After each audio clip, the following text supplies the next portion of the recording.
Bonjour, comme promis, je vais faire une petite revue rapide de ce petit Ka-Bar. C'est un couteau de défense, c'est le TDI Law Enforcement. C'est un couteau destiné avant tout à se défendre. C'est un couteau qui est destiné principalement, qui a été pensé, conçu par des membres de la police américaine et qui a été destiné principalement comme seconde solution pour des porteurs d'armes, des gens qui portent habituellement une arme à feu sur le côté et qui parfois sont dans l'impossibilité de dégainer parce qu'ils ont un agresseur qui est trop près, qui les tient au corps ou qui les empêche de sortir leur arme. Donc ce petit couteau, ils l'ont en général à la ceinture, de l'autre côté, c'est-à-dire du côté opposé au port de l'arme. Et quand ils ont un agresseur donc, qui cherche à les empêcher ou à leur prendre leur arme ou à les empêcher de dégainer, ils sortent ce petit couteau.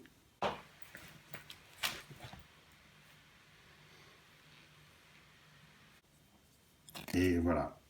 C'est un petit couteau qui peut se prendre de différentes façons,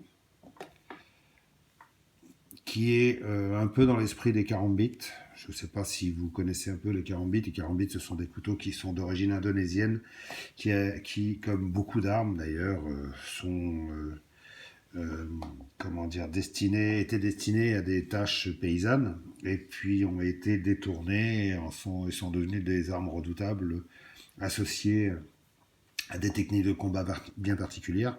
Le carambite, c'est un couteau qui se tient comme ça, avec la lame en bas, et il y a tout un tas de techniques.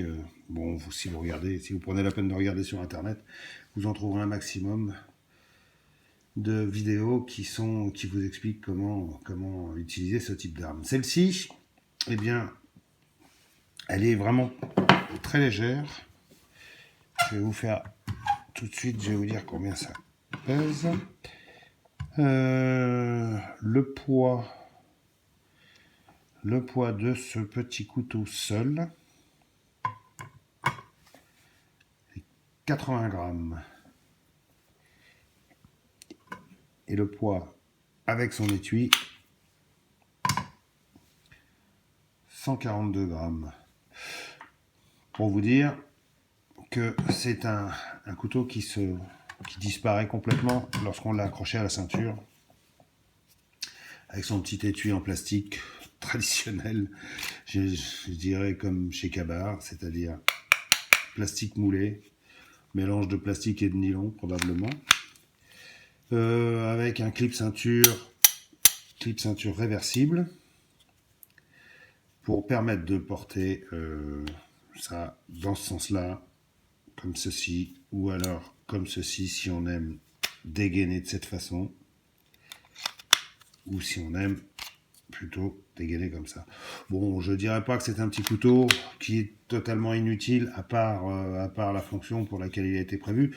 C'est quand même un engin qui coupe merveilleusement bien. Je peux vous faire une démonstration de coupe. Je pense que ça devrait cette fois-ci fonctionner. C'est un petit couteau qui coupe vraiment.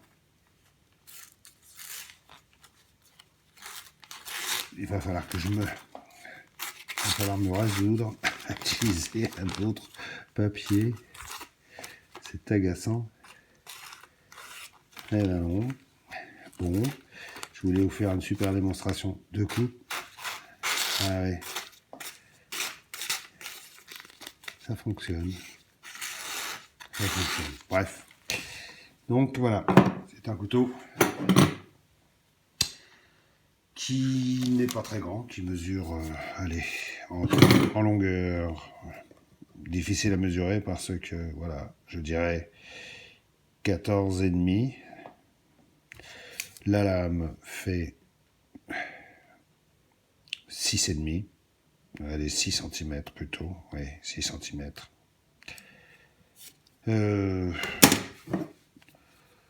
La prise en main est vraiment très bien, très très bonne. Comme vous pouvez voir, il y a un revêtement noir sur la lame avec le logo Kabar, le logo TDI ici et le lieu où c'est fabriqué à Taïwan. Tiens, je suis étonné. Je pensais que c'était un Made in USA. Non, c'est fabriqué à Taïwan. Bon, eh bien tant pis. Voilà. Donc si vous prenez la peine de regarder sur YouTube, vous verrez qu'il y a une multitude de vidéos qui parlent de ce petit couteau et de la façon de s'en servir. Voilà, moi je l'ai acheté parce que dans certaines circonstances professionnelles, voilà, ça m'est utile d'avoir ça sur moi. Évidemment, je ne le porte pas toujours, bien sûr, mais bon, un usage professionnel parfois. Voilà. Merci, au revoir.